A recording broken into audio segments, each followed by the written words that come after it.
इनके गुरु का शरीर है, इनका है, इनके गुरु के गुरु का शरीर इनका है। अच्छा, तो तीर्थंकर महावीर का शरीर विशुद्ध सागर का है। ठीक, मतलब ये बच्चा कह रहा है कि तीर्थंकर महावीर का शरीर भी आपका नहीं है।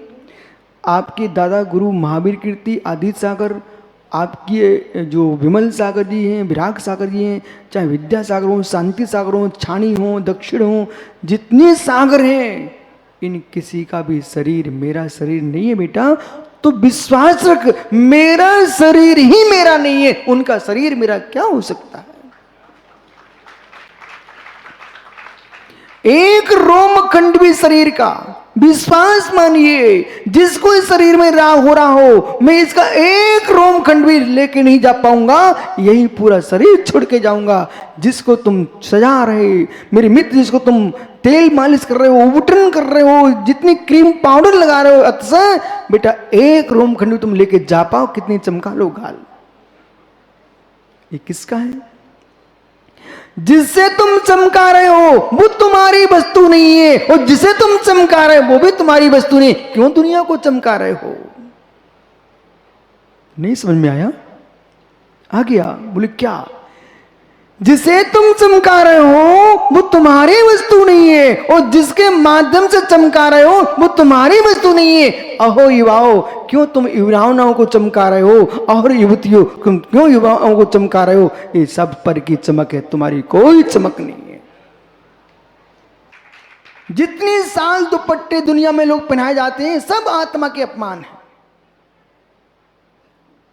ओह, विवाह निभाना भैया, मेरी बातों में मत आना, लेकिन मेरी बातों में आ गए तो तुम्हारा उद्धार हो जाएगा। जितनी बड़ी बड़ी सभाओं में लोगों के तिलक लगते हैं, साल दुपट्टे पहनाए जाते हैं, पगड़ियां बांधी जाती हैं, मेरे मित्र जितनी पगड़ियां बंध रही हैं, सब आत्मा का अपमान है। एक जीव धर्म के लिए आया था, इतना सम्मान कर दिया, इतना सम्मान कर दिया, बेचारा उसमें दब गया, उसको आत्मा का भान हो रहा था, समाप्त तो अपमान हो गया। सत्य है, ईमानदारी से बोलो। थोड़ा तो लगता, गुदगुदी तो होती है, कोई प्रशंसा करता लगता नहीं थोड़ा आनंद तो आता ही है, अपमान हो गया। लेकिन कुल एक कर्म कृता भावा, जो तुमको कुल मिला है वो मालूम किससे मिला है? एक कर्मकृत भाव है। जाति है, कर्मकृत भाव है। मित्र उसमें ज्ञान है, कर्मकृत भाव है। पूजा है, प्रतिष्ठा है, कर्मकृत भाव है। ओहो मित्र, शरीर है बपू, कर्मकृत भाव है। ओहो, कर्मकृत भाव है। ये सब कर्मकृत भाव है। जो तुम तप कर रहे हो शरीर से, ये भी क्या है? कर्मकृत भाव है। श्रुत मिला है, कर्मकृत भाव है। सील का पालन कर रहे हो, बेवही मेरे मित्र, छोष्मिक भाव, कर्मकृत भाव है। और तो जो पृथ्वी मिली है तुमको, वो तुम्हारा द्रव्य कहाँ है? आज मैं आपको खुली छूट देता हूं, तुम सब अहंकार करो। खुली छूट है, सब अहंकार करो। आज के दिन अहंकार करना, आपको पूरे देश को सूचना कर दो कि विशुद्ध सागर महाराज ने कहा अहंकार करो। करो, अच्छे से करो। रवि सेठी खड़े हो जाओ, मित्र अहंकार करो। आज कमल रफीगंज, मित्र अहंकार करो। लेकिन ध्यान रखिए, लेकिन ध्यान रखिए, लेकिन ध्यान रखिए, अपनी वस्तु का करना। अहंकार करो, अपनी वस्तु का कर सको तो करना। और तुम्हारी वस्तु में अहंकार नाम की वस्तु नहीं है। चलिए, कहां मिलेगी तुम्हारी वस्तु? भवन तुम्हारा नहीं तो सटखंड पर क्या अहंकार? संतान तुम्हारी नहीं, जीव दूसरे का है, अलग ही है। जिन परमाणु से बना पौद्गलिक है, संतान तुम्हारी नहीं। कुल तुम्हारा नहीं, ये मित्र सब कर्म व्यवस्था है। विभूति आपकी नहीं, कर्म व्यवस्था है। और यदि विशुद्ध सागर चाहे कि मैं अहंकार कर लूं कि बुद्धि मेरे पास आ रही है, पागल मत बनो, ये तुम्हारा नहीं है, एक छो उसमें भाव कर्मकृत भाव है।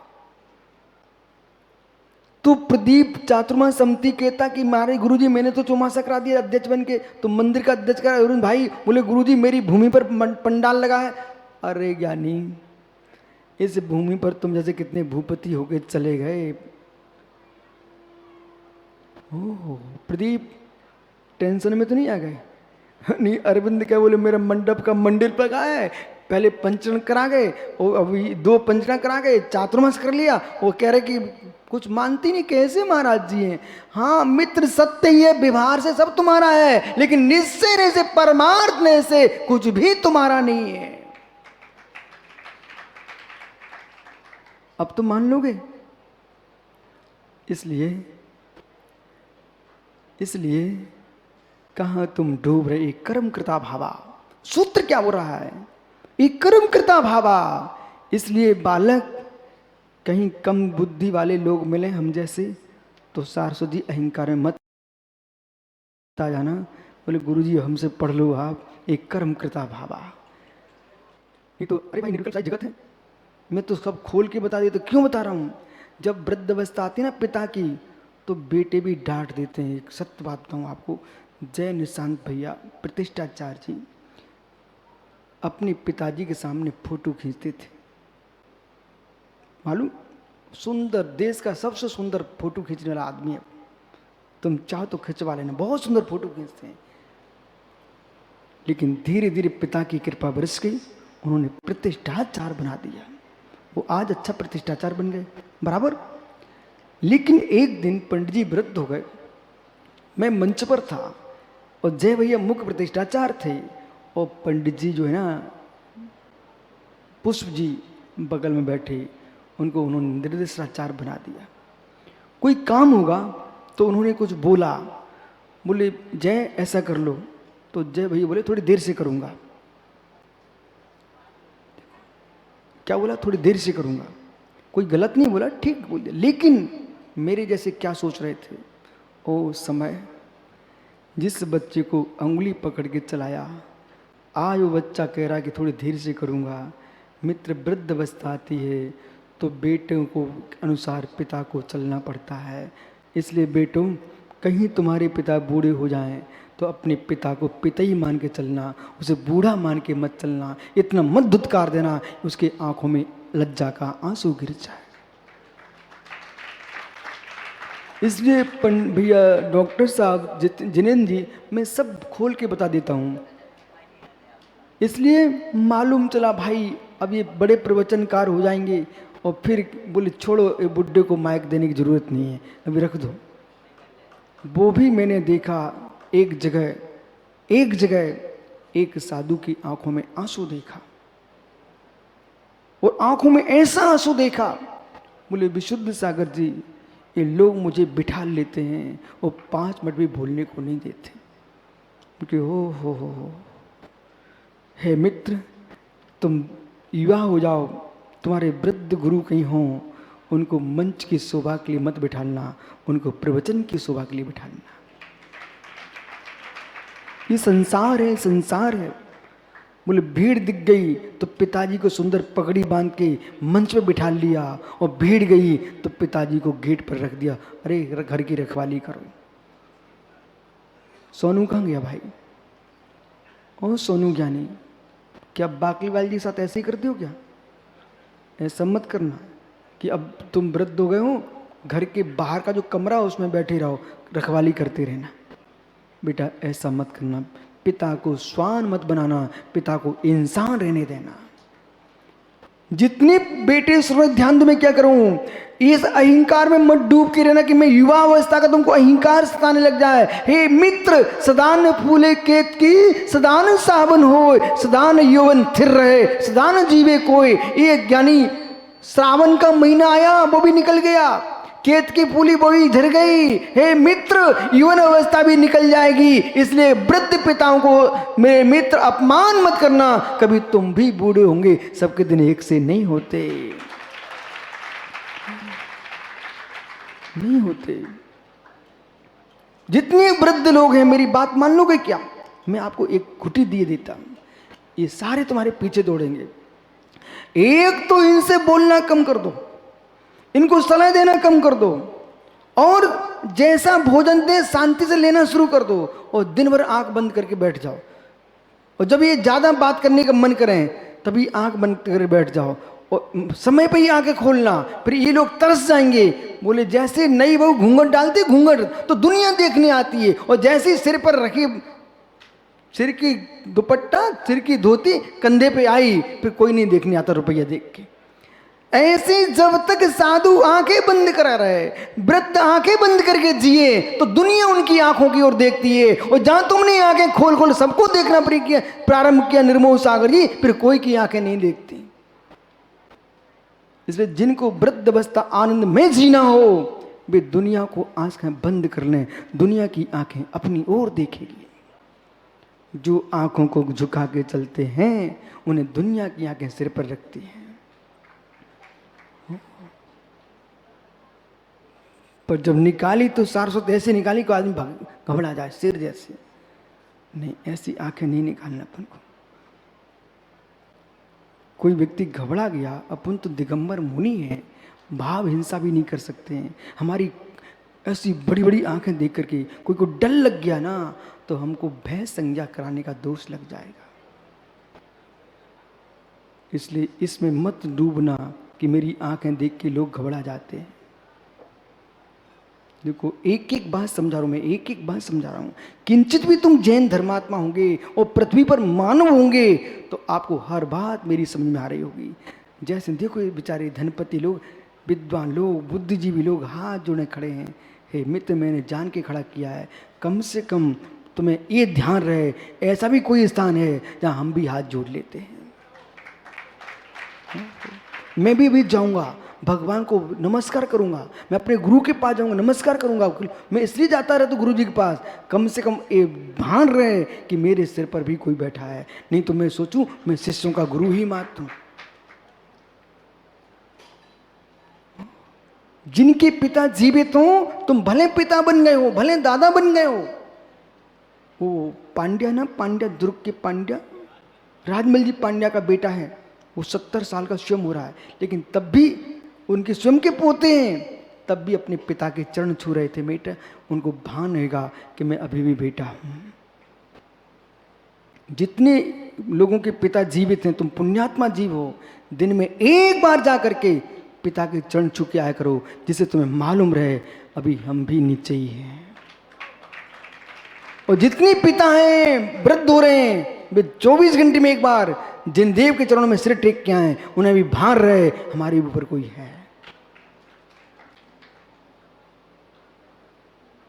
ओह, घड़ी तो बहुत आगे निकल गई, बैठो जल्दी बैठो, समय नहीं है। एक कर्म कृता भावा, सुना भैया यशोदे भाई सारस्वत जी। इसलिए किसी को सताना नहीं, बुद्धि से भी नहीं दबाना, शरीर से भी नहीं दबाना, बुद्धि से भी नहीं दबाना, शरीर से भी नहीं दबाना, ज्ञान से भी नहीं दबाना, कुल से भी नहीं दबाना, जाति से भी नहीं दबाना। ये सब कर्म कृत भाव हैं। और इन भावों को परमार्थ नैनच आत्मनो भिन्ना, निश्चय निश्चय प्रमाण निश्चय सभी आत्मा से भिन्न है। और जो जीव तत्र आत्मविनिवेशो, इनको आत्मभूत मानता है, अहिंकारो वही अहिंकार है, अहिंकारो वही अहिंकार है। ऐसा अहिंकार जो है, अहम यथा नृपा, मैं राजा हूं, मुझे सब रामायण पता चल गई, तुम कौन राजा हो। एक कर्म कृत भाव को अपना मान रहे हो। इसलिए अशोक भाई, मत कहना पंडित का भाई हूँ, मत कहना मैं संगीतकार हूँ, मत कहना विद्वान हूँ, ये सब कर्म कृत भाव हैं। तो मैं क्या हूँ? मैं जो हूँ सो हूँ। जो है, जोर से बोलो, और जोर से बोलो। दुनिया में जहां जहां प्रवचन हो रहे हो, सारे लोग सुन ले भैया, तुम कितनी कुछ कर लो, अंत में जो है सो है। वो क्या है? वो क्या है? जो है सो है। इसलिए ज्ञानी जब भी अहंकार आने लग जाए तो धीरे से इतना शब्द याद कर लो, एक कर्म कृता भावा। बोलो जोर से। बहुत बढ़िया, मैं बहुत खुश हूं आप लोगों से कम घर में इतना लेके चले जाना, ये कर्म कृता, ये सब कर्मकृत भाव है। मान का निर्हरण करो, एक कर्मकृत भाव है। भैया रतलाम डॉक्टर साहब, ओहो वैभव बड़ा मल्हारा भी यहीं कहीं घूम रहा होगा, देखा आपने उसको? ज्ञानी एक कर्मकृत भाव है। मालूम जितने पागल लोग घूमते ना रतलाम की गलियों में, ये भैया सबको ठीक करके उनके घर भेज देता है। हजारों लोग ठीक करके स्वस्थ करके घर भेज दिए। मित्र, तुमने दिमाग के पागलों को तो घर भेज दिया, अहंकार के पागलों को निज घर भेज दो ना। ये निर्मल डॉक्टर की योग्यता जिनेंद्र भैया इतनी है कि दिमाग के खिसके लोगों को ये स्वस्थ कर देता है, पर मैं एक दूसरी औषधि जानता हूं जो अहंकार के खिसके लोग हैं उनको ठीक कर लेता हूं। इस निर्मल अपन दोनों एक से, तुम डॉक्टर के दिमाग के लोगों को ठीक करो। मेरे मित्र, अहंकार का जो खिसका आदमी होता है ना, वो बहुत गंभीर रोगी होता है। वो अहंकार का रोग ठीक हो जाए, उसके हाथ में सीधा मोक्ष होता है। जाओ, कल फिर आओगे मित्र। पर्यायी तो पुनः चर्चा करूंगा। अहंकार आनंद नहीं देता, विनय ही आनंदकारी है। आत्मा स्वभावम परिभाव भिन्नम, आत्मा स्वभावम परिभाव भिन्नम।